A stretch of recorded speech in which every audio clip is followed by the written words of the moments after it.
I think it's time we blow this scene. Get everybody in the stuff together.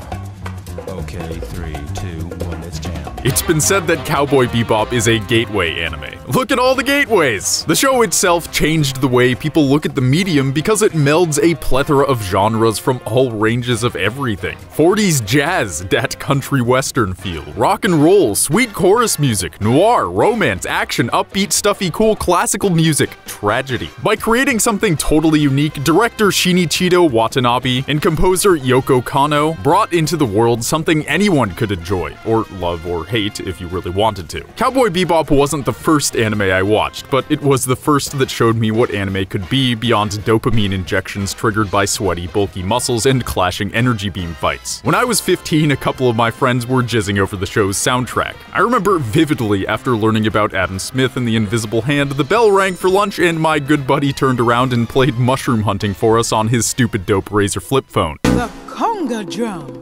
The song was so weird and crazy we laughed until we cried manly tears, and watching the series was the logical next step. Since you're watching this video, chances are you related to the amalgamation of music and visuals that is Spike's life as much as I did. Or you've never seen it and clicked because you have nothing better to do. So how about it? Did the jazzy space cowboy move you? Could the jazzy space cowboy move you? Well, many anime try to keep you coming back by forwarding the plot a little each episode. Cowboy Bebop is in no rush at all. And neither is Spike. Spike Spiegel, the master of chill and the only man who ever made me want a cigarette. He's the embodiment of this nonchalant attitude, living like he's already dead. Although he shows impatience plenty of times, he isn't exactly the most determined fellow. He's content with being a drifter and never attaches himself to anything or anyone enough to ever acknowledge he cares. Hatred of dogs, children, and women with attitudes tie together this walking, talking slouch of indifference. He lives life like a dream he's waiting to wake up from, and if you dared to shed a tear during Cowboy Bebop, then maybe you sympathize with his outlook on things. This isn't a sob story, quite the contrary. Cowboy Bebop has solidified itself as one of the most acclaimed animes of all time, a true classic, and like any story worth remembering, it resonates with people because we see ourselves in the characters. Faye just wants to belong. Jet is waiting for the day his dutiful nature gives him a life he can hang his hat on. Ed just wants to have fun and maybe even forget about her space cadet dad. And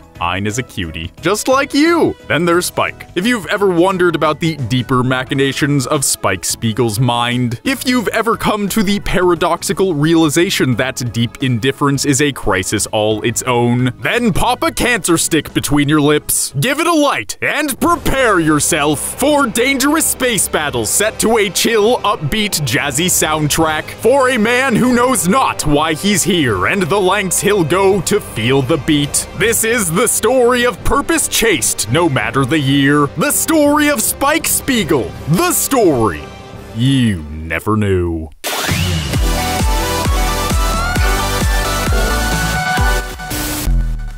I'm Grant. I've been doing this YouTube thing for about 5 years now. You might know me from Treesicle as the host of Story Never Knew and otherwise. We always did our best to blow your mind, and thinking back, that always came from a desire to blow my own. Where Spike gets his rush from drags of a cigarette and by treading the razor edge of death, I get mine from gratuitous quantities of another kind of cigarette and by making videos that make people feel something. An oddly unique element of Cowboy Bebop is all the cigarette smoking. Smoking has declined across all countries since people realized it was horrible for you. Cigarettes aren't exactly common themes in anime since so many heroes are supposed to be at peak physical condition. Given Spike's degav attitude, it's only fitting that he's always chillin' with a stogie in his mouth. Like many protagonists, he's a great fighter. But why bother being the best you can be when life barely feels real? May as well get that nicotine rush and feel something on command. I'm of the opinion you can tell a lot about someone by what their vices are. I don't mean that judgmentally, but rather that certain attitudes are attracted to certain substances. In Spike's case, he chose good old tobacco. It promotes alertness, mild euphoria, and relaxation. So you might say Spike's mind feels dull, dysphoric, and even anxious about the life he finds himself in. Cigarettes are a visual metaphor for all that. Clearly, he's no worrywart, but having a past as checkered as his own would surely wear on anyone. We'll get to that in a bit. A focal point of the show is the idea of existential ennui. Call it boredom or something more flowery, like feeling disconnected from your surroundings and feeling that life is a tedious monotony without any clear purpose. Combine this overall tone of the show with a cool-looking vice and you get insight into our handsome hero that's useful for piercing his thick, stubborn exterior. Like Spike, Cowboy Bebop never gets too intense, save for the ending, which I'm not going to spoil yet. But really, spoiler warning, in the very first episode, Red Eye sprays basically liquid angel dust into his eye, starts tweaking out, and drags Spike into the chase scene you'd expect from a guy who feels invincible. It's intense as can be, or at least it should be. This chase feels chill as can be, mostly thanks to the score. It's mostly jazz, bebop specifically. It brings energy, but thanks to the music genre chosen, nervous tension is rarely felt during even the most life-threatening of situations. The music welcomes you to the wild ride, but ultimately it all feels like a mellow good time, like a jam session between friends who just so happen to be one bad maneuver away from death. But aren't we all, bro? In the end. This musical tone during White Knuckles situations is the embodiment of Spike. His nonchalant attitude towards death is his defining characteristic, and it colors his life in ways that make him need a drag at all hours of the day and night. Despite the obvious intensity of the situation, Spike just feels the BS of getting things done. He's not even on edge when duty calls. He's kind of engaged, sure, but he barely feels anything at all doing things that could easily end in fiery, metally explosions. Is the energy, the effort of it all, even worth it? He's emotionally stunted, and such an outlook on things lends itself to boredom when it's not overtly eating you from the inside. But why is he like this? To understand a man, it helps to know his backstory. Spike doesn't talk much about himself. Faye even laments the one time he does, cause let's be honest, the timing wasn't great. Indeed, Spike is a quiet fortitude that oozes mystery. However, there are clues to his past sprinkled throughout the show. We know he grew up on Mars, presumably in poverty, which led him to become a lowly robber, a thief, but one who knows how to fight. His childhood and rough neighborhood served him well for the path he would take. At one point, he graduated from the street and joined the Red Dragon crime syndicate. He quickly rose through the ranks thanks to his talents. However, Spike met a man named Viscous within Red Dragon, and the two could not be more different. Viscous lusted for power and wanted real bad to usurp the council of old guys who ran Red Dragon. Viscous is exactly as his name implies. Ruthless, mean, unrelenting, and he wants to be at the top. A mellow fellow and a very much not mellow psychopath fellow are explosive when mixed. This clashing of personalities created a fierce rivalry, one that would haunt Spike. But Viscous isn't the only ghost from Spike's past. In the very last episode, it's made clear that one of Spike's eyes is artificial. He lost it doing unknown work for Red Dragon. He says it sees the past, while his real eye sees the present. He's always caught between his life as a gangster and his life as a bounty hunter. Between his life of serving terrible people and his one of bringing the same kinds of people to justice. His career has moved on, but he always has one foot in the past. Again, he basically never talks about himself, so it's hard to know what the thoughts of Spike Spiegel look like on a typical day. But this is the story you never knew, so we're here to dive deep. What does Mr. Spiegel think about? Well, judging by his actions throughout the show, we know he has a kind heart. He hates dogs and kids, but willingly kept Ein and Ed around. Ed was at least useful, but Ein just kind of paws around. He did save Jet from getting brainwashed that one time, but Spike sure as heck wasn't expecting that. For the first several episodes of the show, Spike is always hungry because he's broke. Yet when he correctly guesses the heavy metal queen's name, he doesn't accept her stack of cash and instead just takes the money he gave her earlier. He could have had dollar bills on dollar bills, but decided to leave the money for the lonely lady with the dead husband. He does this even though he's starving. Then there's that time someone mistakes him for Vicious and he says, "You think I'm vicious?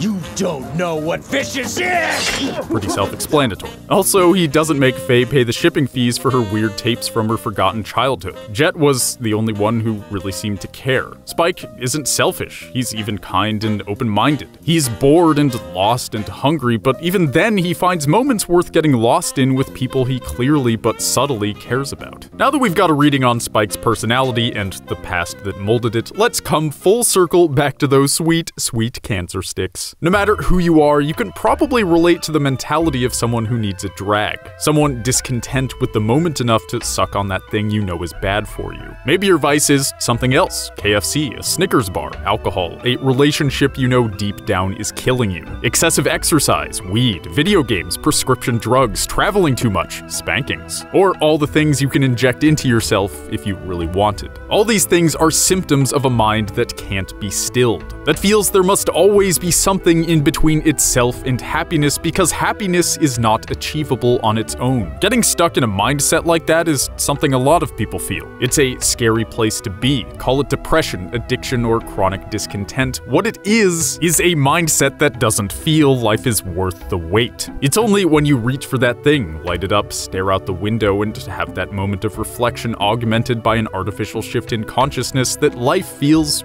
pretty good. Playing through the memories of what you've done and the possibilities of where you're going while the buzzy little euphoria kicks in is a pretty chill place to be. There's an effortlessness to it that actually going through the motions simply doesn't have. Spike's life is an impressive display of someone who feels the need to feel. Riding the razor's edge is just the way to do that. We rarely see Spike truly happy. He's a man who can flow like water, not because he's at ease, but rather because he's so indifferent that consequences don't feel real. He's also super talented. But talent can take you to dangerous places when you aren't connected enough with the world around you to be concerned with consequences. In Spike's case, the consequence of being bored and sometimes angsty on the galactic level is high. In the final episode, Spike's old crime syndicate pulls him back and forces Spike to fight Viscous. You may remember the last time that happened, Spike almost didn't survive. It's only now that Spike and Jet share a genuine laugh right before Spike knows he might die. Really, this is the ultimate insight into Spike's character. Spike knew the piddly criminals he'd been hunting for his whole second career couldn't take him out. It's only when he's forced to confront his haunting past embodied by Viscous that he feels the beat enough to break out of his stoic galactic watery boy shell to do something unprecedented.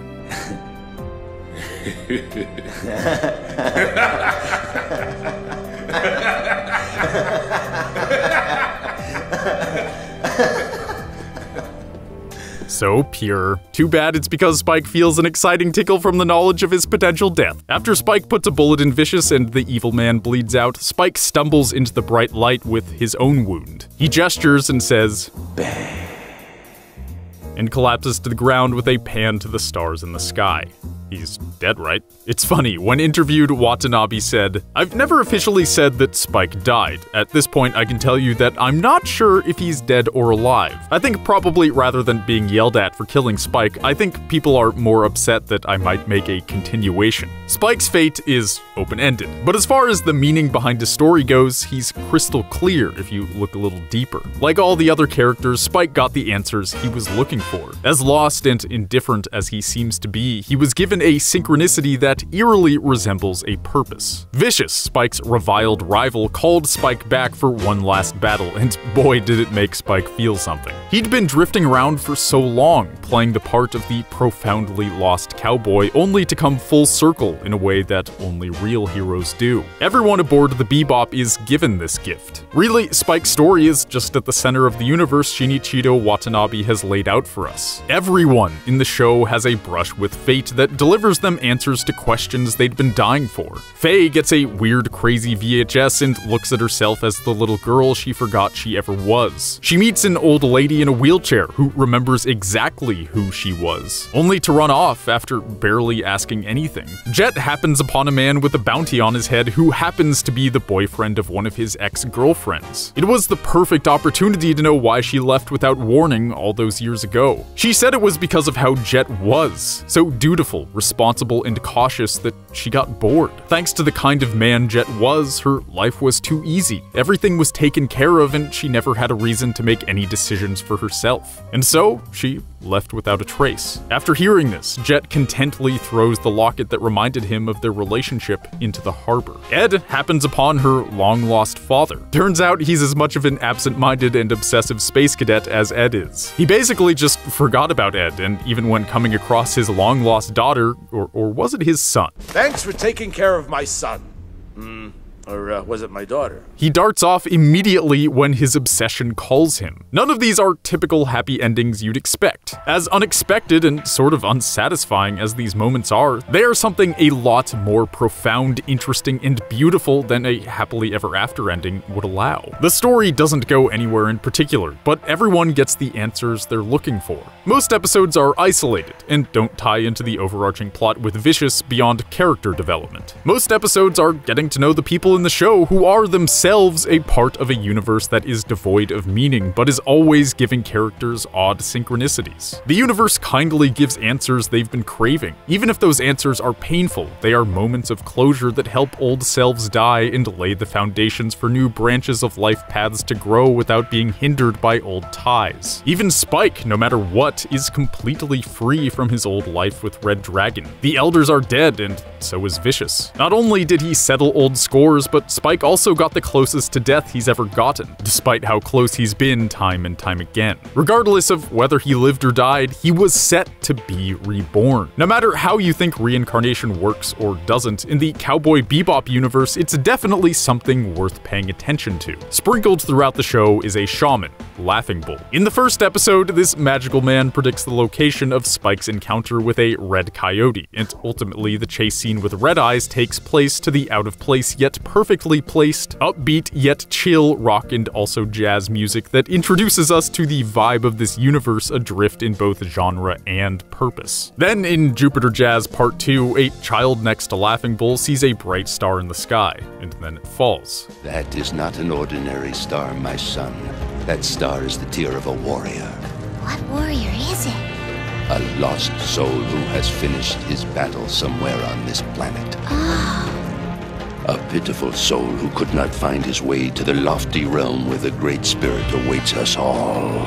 This, of course, happened before Spike met his ambiguous end with Viscous. It's actually over 10 episodes earlier, and happens right after Gren passes away. One might think the shaman was referring to Gren. He probably was. But was it also foreshadowing? Laughing Bull is in the first and last episodes of the show, and his words always speak volumes about the fate of Spike. He even directly predicts an end for Spike in front of Jet in the final episode. Could this falling star be another premonition? A premonition that Spike would return to this world? This could easily represent Spike being reincarnated as another person rather than going to the afterlife. Could it represent a part of Spike dying? It could also mean Spike teetered on the threshold of death and made the decision to come back because, like everyone else aboard the Bebop, he'd properly severed his ties with the past that tainted his life and held him back every moment of every day and made him want a cigarette. No matter the metaphysical reality of Spike Spiegel's fate after going bang and falling to the ground, he's been given the gift of the only experience that could save him from a mind forever locked in apathy. I hope they never make a continuation of Cowboy Bebop. The show is synonymous with purposelessness, but the music intertwined with the unfolding of lives paints this universe of existential angst as the crazy, weird, gorgeous, profound, and frustrating concoction that life really is. Cowboy Bebop is beautiful because it's weird.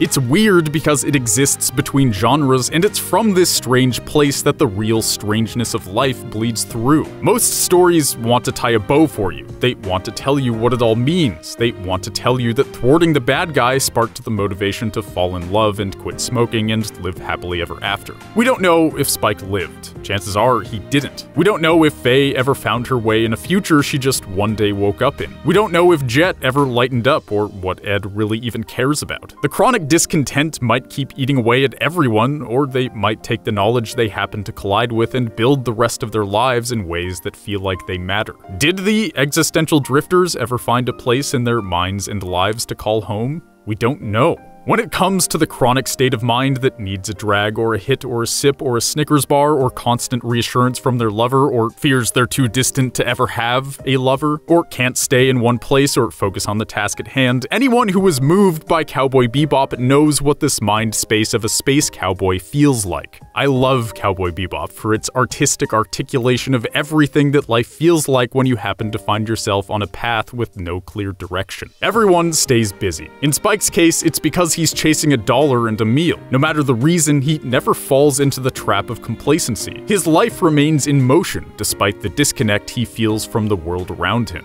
A favorite philosopher of mine once said, Nature loves courage. You make the commitment and nature will respond to that commitment by removing impossible obstacles. This is the trick. This is what all these teachers and philosophers who really counted, who really touched the alchemical gold, this is what they understood. This is the shamanic dance in the waterfall. This is how magic is done, by hurling yourself into the abyss and discovering it's a featherbed. And now you're leaving, just like that. Why do you have to go? Where are you going? What are you going to do? Just throw your life away like it was nothing? I'm not going there to die. I'm going to find out if I'm really alive. I have to do it, Faye. Nature loves courage. In this case, apathy motivated by hunger was close enough for fate to open doors, leading to experiences that touched the minds of the Bebop crew with synchronicities that sparked revelations. Faye didn't gobble up all the information she could from the old lady about her past. She didn't feel reinvigorated with new understanding and clarity. She just ran away when she realized none of her forgotten life matters anymore. Then she watched Spike jump back into the abyss. Jet didn't get back together with his old flame. He just got the bounty, found out he was rejected for who he would always be, and tossed his ties to the past away. Ed didn't have a loving reigniting with her father. She just got undeniable evidence that he's not gonna look after her. It was time to move on. Ayn is no longer running away from people, but found the love dogs crave in Ed. Spike literally killed the demons of his past and may or may not have lived to see it. But with a laugh and a bang, we know he felt the beat. The pretty and upbeat existential void occupied by Spike and his companions is leapt into time and time again. And it's from this dance that answers about life and what it means are earned and not necessarily given. It's an unfolding that anyone who ever feared they have no purpose can relate to. That's the story of Spike Spiegel. The story of Cowboy Bebop. The story you never knew. And that's my take on Spike from Cowboy Bebop. I'm stoked he made it this far. Like, really, this is a super new channel, and we're really curious what you guys think. So, if you like this video, maybe give it a like, and regardless of your opinion, definitely let us know. Let us know down below what you thought. And hey, we're coming out with new content every single Saturday morning, so definitely hit that subscribe button and the accompanying bell so you don't miss anything. Also, we got a ReZero video you should totally check out. It's around here. You can definitely be clicking it. And yeah, Mike did a killer job on the script. If you don't know who Mike is, well, you can be introduced by taking in some ReZero. I'm Grant. Thanks for watching, and I'll see you in your video feed.